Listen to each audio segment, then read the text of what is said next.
The morning air was crisp, the kind that made breath hang like ghosts above the cracked pavement of the old industrial lot.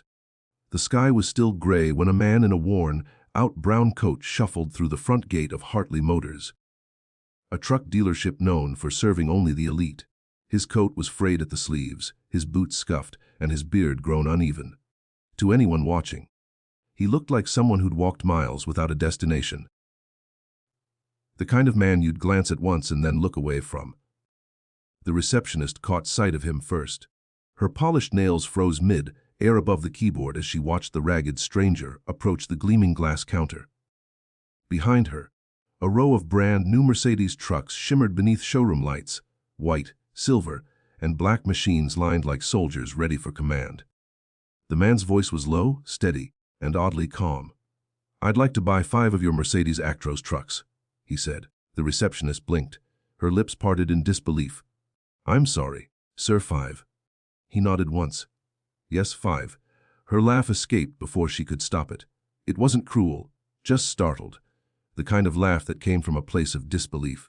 Behind her, a salesman named Rick, slick hair, expensive watch, all confidence, turned around with an amused grin. "Hey, Linda," Rick said, stepping forward. "Did he say 5 trucks or 5 tires?" The ragged man didn't flinch. He looked at Rick with eyes that seemed older than his body, tired yet fierce. 5 trucks, he repeated, brand new. The Actros 2563s, Rick chuckled, walking around the counter. "Buddy, those trucks go for 200 grand each. You sure you're in the right place?" The man simply replied, "I am." There was no arrogance in his tone, no attempt to defend himself. Just certainty. That made Rick pause, only for a second, before dismissing it with a shake of his head. "All right," Rick said, playing along. "Why don't we step into my office? We'll get your financing sorted." He winked at Linda, who smirked, already assuming the man would be gone in minutes. Inside the glass-walled office, the ragged man sat across from Rick, who leaned back in his chair with practiced charm. "So," Rick began, "what's the name?" "Samuel Reed," the man replied. Rick typed it in. "All right, Mr. Reed, and what company are you buying for?" Samuel's gaze drifted to the trucks outside. "I'm buying for a company that doesn't exist yet," he said softly. "But it will soon." Rick raised an eyebrow. "Right, and how do you plan to pay for 5 brand-new Mercedes trucks?" Samuel reached into his coat. Rick half expected him to pull out a crumpled piece of paper or an empty wallet. Instead, Samuel placed a thick envelope on the table and slid it forward. Inside, crisp cashier's checks, legitimate, stamped, each one worth hundreds of thousands. Rick froze. He blinked, leaned forward, and then back again. The silence was heavy. "Is this real?" he muttered. Samuel gave a small nod. "Every penny." Rick's mouth went dry. He looked up, confused now, embarrassed even. Of course, Mr. Reed. I didn't realize." "I know you didn't," Samuel interrupted gently. "Most people don't." Outside, the mood shifted. Word spread through the showroom like wildfire. The homeless-looking guy just bought 5 trucks. The laughter stopped. Linda's fingers stilled on the keyboard.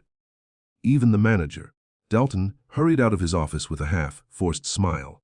"Mr. Reed," Dalton greeted, extending his hand. "Welcome to Hartley Motors. I understand you're making quite the purchase today." Samuel stood and shook his hand. His grip was firm, his posture steady. "Yes, sir. I need 5 trucks ready by Friday.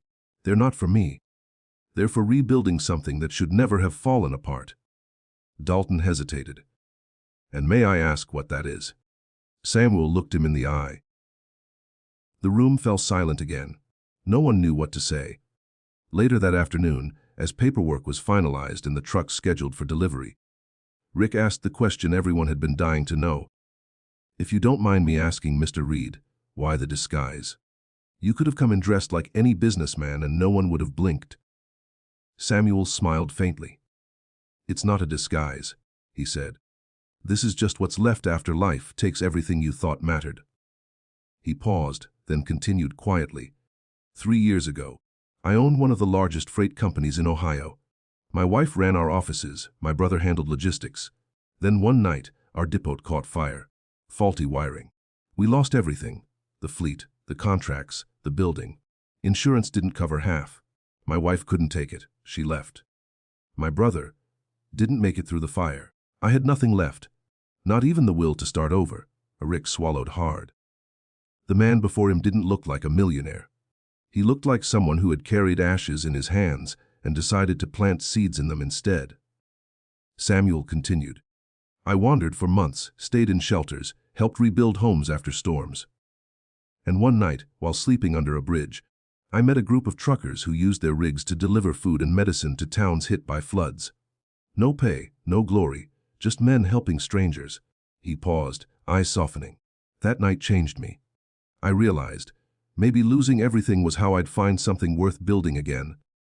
Rick nodded slowly. So these trucks? They're for them, Samuel said. For the men and women who drive into disaster zones when others drive away. We're starting a volunteer logistics team. No one's paying us, but people will eat because of it. Kids will sleep warm. That's enough. By the time Samuel left that day, not a single person at Hartley Motors looked at him the same way. When Friday came, the trucks gleamed under the sunlight, polished and powerful. Samuel arrived wearing the same brown coat, a small duffel bag slung over his shoulder. A few mechanics who'd once whispered behind his back now stepped forward to shake his hand. Even Linda Red, faced with shame, handed him the keys with both hands. You're really doing this? She asked quietly. Yes, he said with a smile. We're driving to Kentucky first. They're still cleaning up after the flood. The engines rumbled to life, their deep growl echoing across the lot. One by one, volunteers climbed into the cabs. Truckers, veterans, mechanics, even a couple of former homeless men Samuel had met along the way. Each wore the same logo across their vests, Reed Relief Fleet.